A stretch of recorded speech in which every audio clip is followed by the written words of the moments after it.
Hello, and thank you for tuning in to Southeast Media Sunrise, dedicated to giving a voice to authors of all genres. I'm your host, Jody Hawkinson. Joining us remotely by phone today is Susan Johnson, author of Some Dreams Are Worth Keeping, a memoir of my bipolar journey.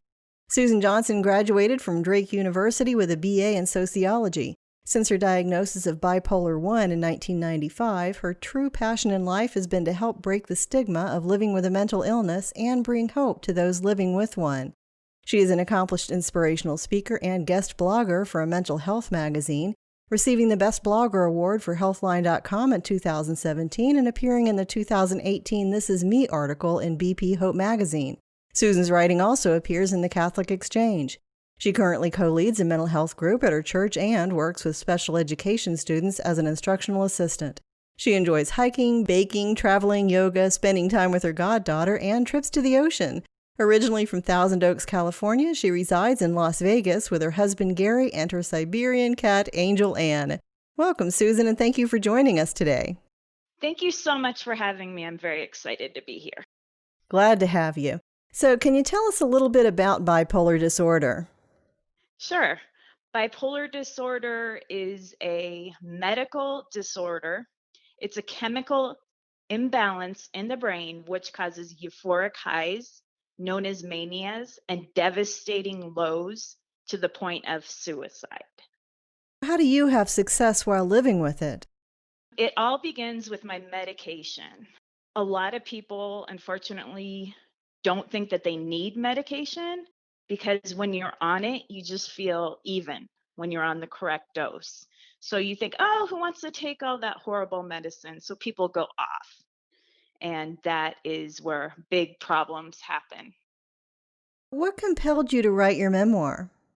It was a healing journey for me. I kept having flashbacks out of certain horrible things that I've lived through, and I knew I needed to work through it. So I began to write my story. And how long did it take you to write your story? It took me 6 long years. I never thought it was going to end. So what was your writing process? It was a very slow process. As you mentioned in my biography, I work with special needs kids. So that is exhausting enough. And then on top of that, trying to write a book. So I would only write maybe once a week, and then I press really hard during the summers.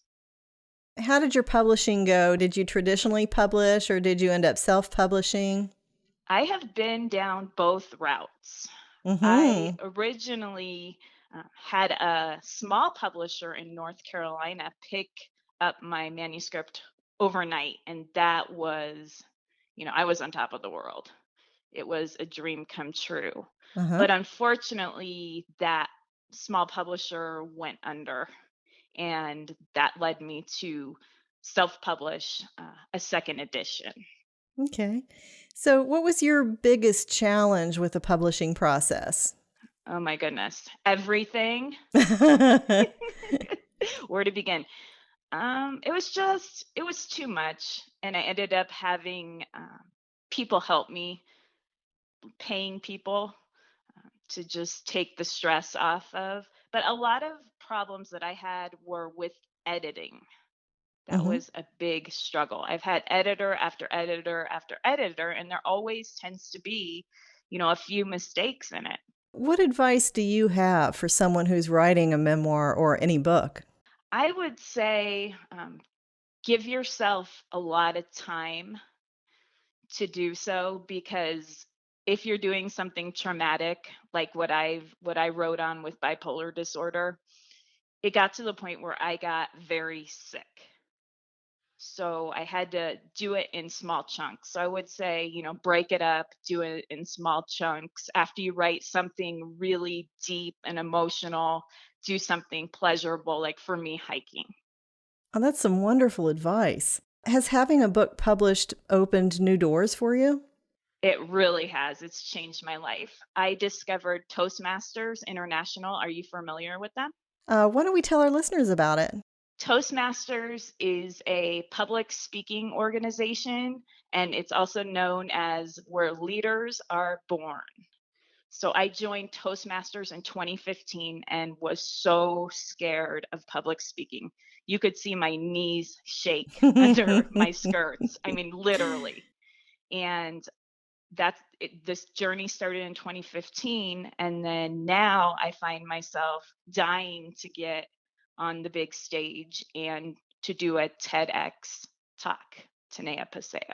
Yeah, well, speaking of that, you're going to be doing a TEDx Tanea Paseo talk in 2021. What is a TEDx talk and how did you get involved? Okay, so a TEDx talk is ideas worth spreading. These talks happen all around the world. There are big TED Talks, and then there are smaller TEDx talks, which are on the community level. And there are so many different topics for this. Mine is going to be sharing my bipolar journey. Oh, that's wonderful. Yes. Back to your book. Who inspired you to write that book? I was inspired by a teacher that I went and took a how to write memoir workshop at a local community college, and I had a mentor. He was in his 80s, and he just encouraged me to keep going. So I would say that Bob Colley inspired me. Oh, well, hats off to Bob Colley. Soon after the book came out, you began to guest blog for BP Hope. What has that been like? It's been unbelievable just to get the feedback and the emails from people that read it, and how it touches their lives. And it's wonderful. So after the second edition of the book came out in 2018, you began a spiritual mental health group that you co-lead with a psychologist. How has it impacted people? I would say it's like having a second family. It's just a safe place to talk where you're not judged. And that's so, so important. It's really been helping people through COVID since we've been doing Zoom sessions. I actually have a meeting with my support group tonight on Zoom. Oh, fantastic. Do you have a message for those who live with bipolar, PTSD, anxiety, depression? Yes. Always hold on to hope, faith, and love. And no matter how hard life gets, never, never, never give up. That's fantastic advice. So I understand that if people log on to your website, they can get an autographed copy of your book as long as they order it within the United States. Would you like to share that website address with us? Sure. www.sjohnsonauthor.com. So anyone interested in purchasing this book can log into semediapodcast.com or visit Amazon. This book is available on Kindle and in paperback. And if you want an autographed copy and live within the United States, you can order it on sjohnsonauthor.com. That's sjohnsonauthor.com. This was Susan Johnson with us, author of Some Dreams Are Worth Keeping, a memoir of my bipolar journey. Thanks again for joining us today, Susan. Thank you so much for having me. My pleasure. And listeners, if you're interested in getting your book published, please visit us at semediapro.com and click on the book publishing link. This is Jody Hawkinson, host of Southeast Media Sunrise, Southeast Media Productions. Like us on Facebook at Southeast Media Productions or visit our website at semediapro.com.